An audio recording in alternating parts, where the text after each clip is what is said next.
অনেক বছর আগের কথা। মিসরের এক অত্যাচারী রাজা ছিল ফেরাউন। সে নিজেকে কি ঈশ্বর কি দাবি করত। তার শাসনে কেউ আল্লাহর নাম নিলেই তাকে কঠিন শাস্তি পেতে হতো। ফেরাউনের স্ত্রী বিবি আছিয়া ছিলেন একজন ন্যায়পরায়ণ ও ঈমানদার নারী।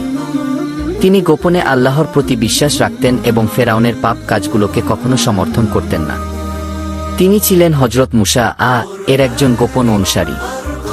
একদিন ফেরাউন জানতে পারল তার স্ত্রী আল্লাহর উপর ঈমান এনেছেন এবং তার আদেশ অমান্য করছেন। সে রেগে আগুন হয়ে যায়।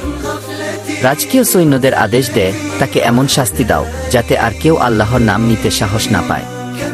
তাকে ধরে আনা হয় প্রকাশ্যে। তার সামনে রাখা হয় একটি বড় আগুনের পাত্র। ফেরাউন বলে, তুমি যদি এখনই আমার দেবত্বে বিশ্বাস না করো তাহলে তোমাকে জীবন্ত আগুনে নিক্ষেপ করা হবে। বিবি আছিয়া মাথা উঁচু করে বলেন, আমার প্রভু এক আল্লাহ। আমি কোনো অত্যাচারীর কথা মানব না। আমার জান কোরবানি হলেও আমি আমার ঈমান ছাড়ব না। তারপর সৈন্যরা তাকে আগুনে ফেলে দেয়। কিন্তু বিবি আছিয়া শান্তভাবে দুহাত তুলে দোয়া করেন, হে আমার প্রভু, আমার জন্য তোমার সান্নিধ্যে জান্নাতে একটি ঘর তৈরি করে দাও। আল্লাহ তাআলা তার দোয়া কবুল করেন। আগুন তার দেহ পুড়াতে পারে না, বরং তার রূহ জান্নাতের এক উত্তম স্থানে পৌঁছে যায়। তিনি চিরজীবনের জন্য শহীদদের কাতারে স্থান পান। বন্ধুরা, এই ছোট্ট গল্পটা যদি আপনার মন ছুঁয়ে যায় তাহলে একটা ছোট্ট অনুরোধ, আমাদের পাশে থাকুন।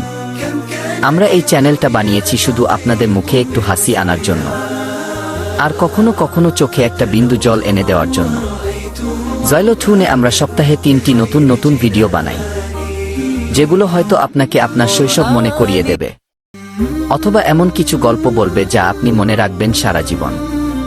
তাই যদি মনে হয় আমাদের এই কাজটা আপনি পছন্দ করছেন, তাহলে একটা সাবস্ক্রাইব আর একটা লাইক দিয়ে পাশে থাকুন, এই ছোট্ট পরিবারটাকে একটু একটু করে বড় করার জন্য।